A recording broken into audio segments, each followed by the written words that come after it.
네, 안녕하세요, 3학년 친구들.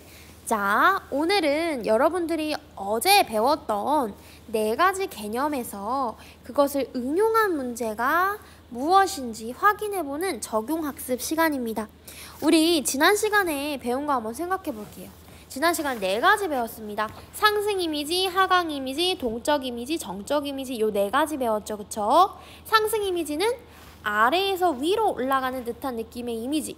하강 이미지는 위에서 아래로 떨어지는 듯한 느낌을 주는 이미지. 동적 이미지는 움직이는 이미지. 정적 이미지는 이제 정지된 상태, 멈춰있는 이미지라고 했어요. 그러면서 하나의 예를 들어서 선생님이 박목월의 불국사라는 시를 보여줬습니다. 그쵸? 자, 이 불국사에서 중요한 포인트는 이 시가 과연 어떤 이미지를 가지고 있냐, 정적인지 동적인지 파악해보는 시간 가졌습니다. 어떤 이미지였죠? 그렇죠.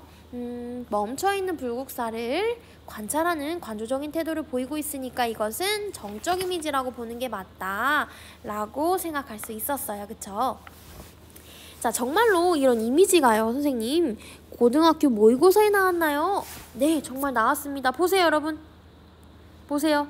41번 보세요. 이미지 나오죠? 이미지란 단어. 그래서 여러분들이 직접 찾아보는 시간을 가져볼 거예요.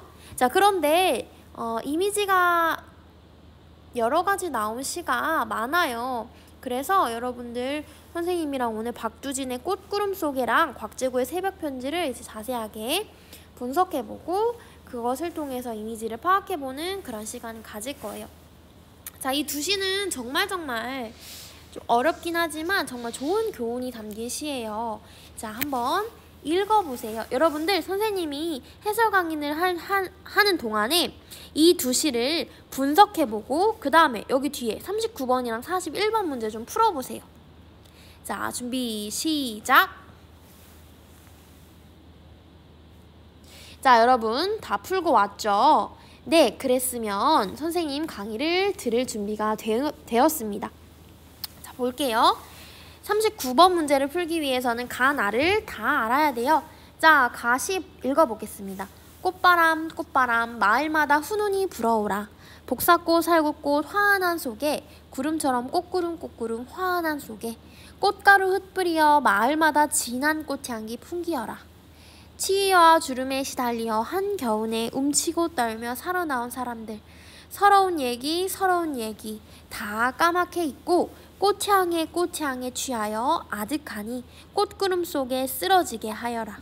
나비처럼 쓰러지게 하여라. 자, 지금 꽃구름 속에 라는 시는 굉장히 좀 감각적인 시어들이 많았습니다. 자, 먼저 1, 2, 3면 한번 볼게요. 지금 보면 이 사람은요 무언가를 간절히 바라고 있어요. 1, 2, 3면 한번 볼게요. 꽃바람아 마을마다 불어와 주세요. 그치?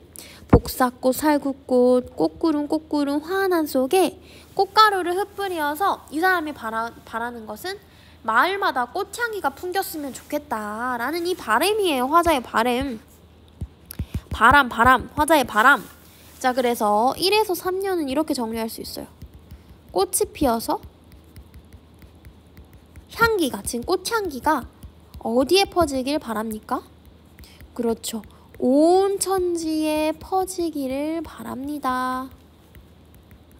자, 여기서 알 수 있는 가장 감각적인 이미지, 어떤 감각적인 이미지가 가장 눈에 띄나요? 그렇죠. 먼저 꽃가루가 휘뿌린데 오잉. 다시 한번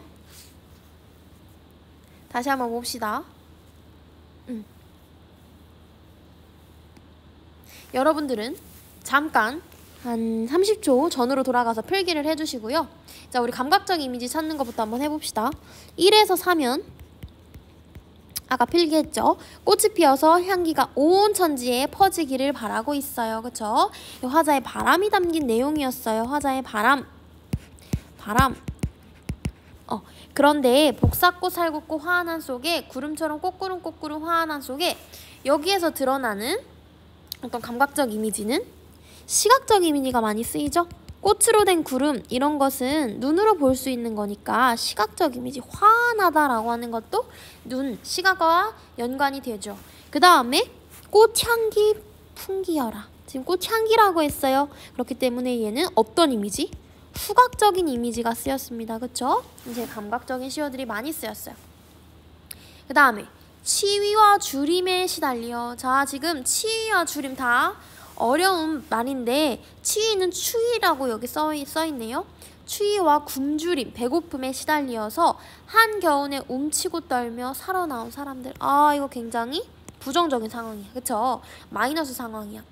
사람들이 요즘 어떻게 살고 있냐면 추위와 굶주림 속에서 살고 있대. 우리 주변의 이웃들은 이렇게 고통받는 상황이다. 그런데 이렇게 고통받는 상황이지만 서러운 얘기 다 까맣게 잊고, 그러니까 지난 겨울에 서러움과 고난을 잊자. 우리 지금 힘들고 어려운 상황이지만 지난 겨울의 서러움과 고난을 잊자. 그렇게 잊기 위해서는 무엇이 필요하냐면 꽃향에 취하여 아득하니 꽃구름 속에 쓰러지게 하여라.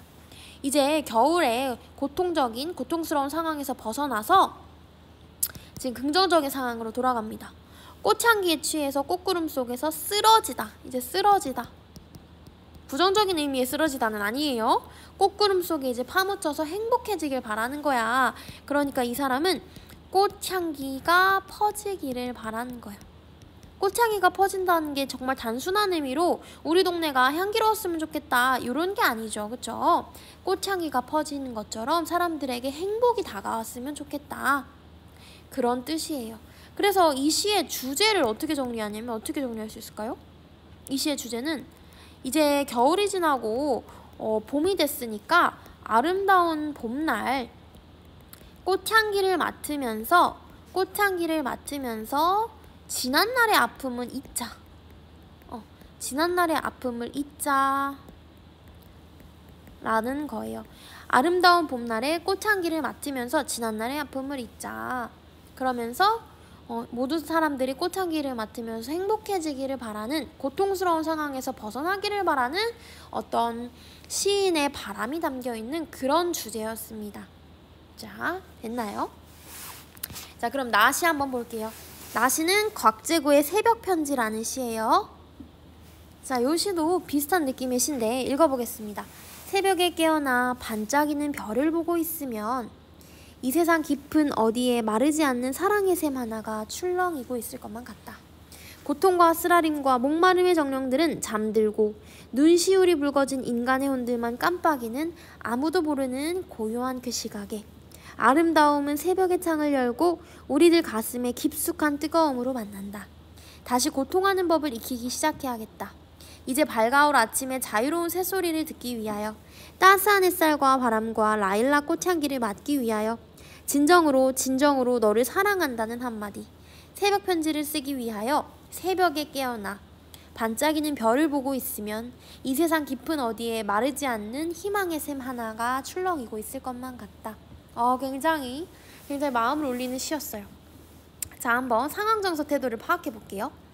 새벽에 깨어나 반짝이는 별을 보고 있으면 지금 상황이에요. 상황. 이 사람은 지금 새벽에 깨서 반짝이는 별을 보고 있는 것 같아. 그쵸? 그러면 이 세상 깊은 어디에 마르지 않는 사랑의 샘 하나가 출렁이고 있을 것 같다. 사랑의 샘이라고 하는 것은 시 전체를 읽어보면 알겠지만 우리 주변에 고통받는 이웃들에 대한 연민과 사랑과 그런 따뜻한 정, 이런 것들을 의미합니다. 그런데 이렇게 별을 보고 있으면 지금 이 사람은 새벽에 깨서 별을 보고 있잖아요.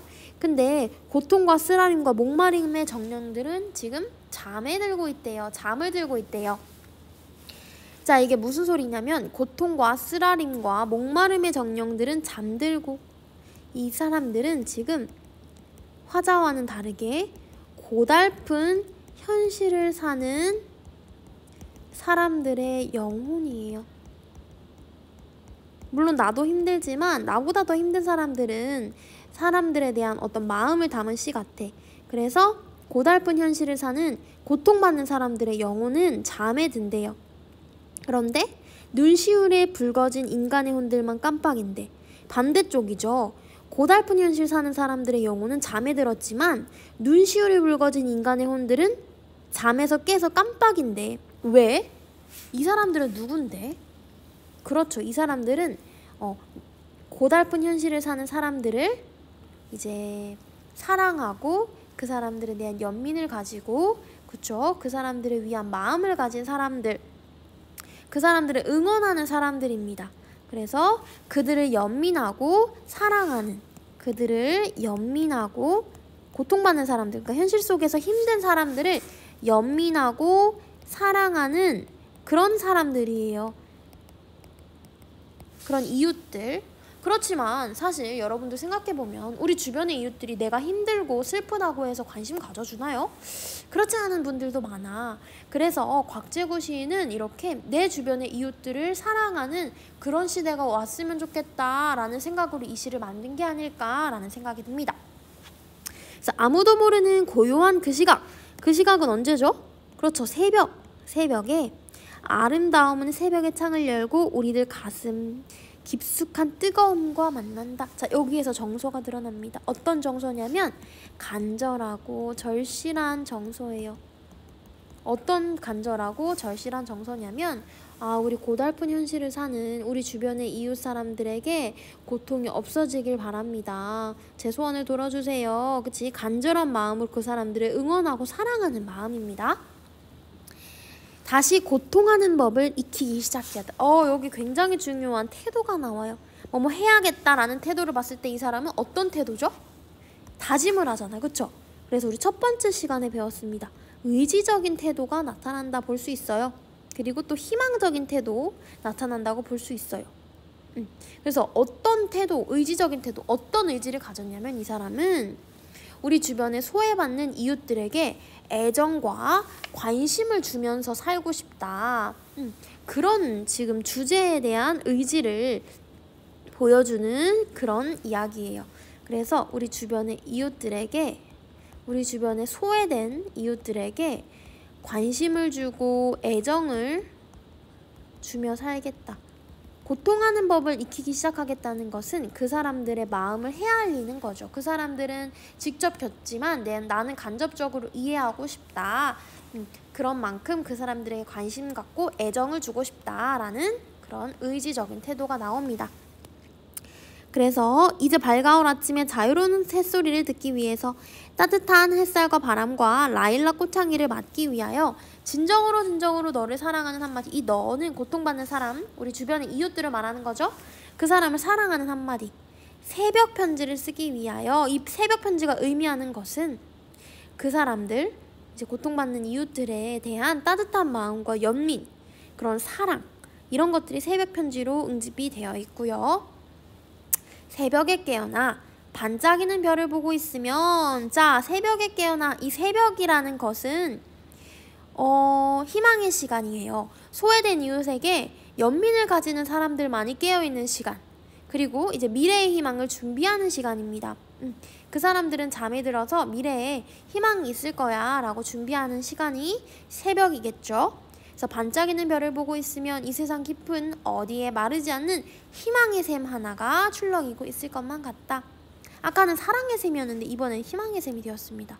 그래서 얘는 주변 사람들의, 우리 주변 사람들, 주변 이웃들의 사랑과 희망이 넘치는 세상, 아무도 소외당하지 않고 고통받는 이웃들에게 관심과 사랑을 줘서 모두가 행복한 세상이 되었으면 좋겠다 라는 것이 이 시의 주제인 것 같아요. 네, 그래서 주제를 선생님이 한번 써보면 고통스러운 현실 속, 지금이 특히 이 이야기가 잘 맞는 것 같아. 고통스러운 현실 속 서로 위로하고, 그래서 희망이 되는 세상을 소망하고 있어요. 잘 안 보이네요. 세상을 소망까지 여러분들이 써주세요. 그래서 요거 요즘 코로나 시대에 지금 코로나 확진된 가족들도 있고요. 그죠? 코로나 상황에서 힘들어하는 우리 소상공인들의 삶을 그냥 바라만 보지 말고 진심으로 이해를 하는 거야. 그분들이 이제 잠든 새벽에 우리가 한번 생각을 해보자고요. 아, 지금 코로나 확진된 확진자들 얼마나 마음이 힘들까. 지금 장사가 되지 않는 지금 생계 위협을 받고 있는 사람들은, 우리 이웃들은 얼마나 힘이 들까.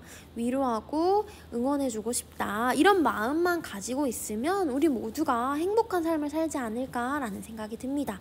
그래서 이 두 편의 시 굉장히 아름다운 시였어요. 그쵸?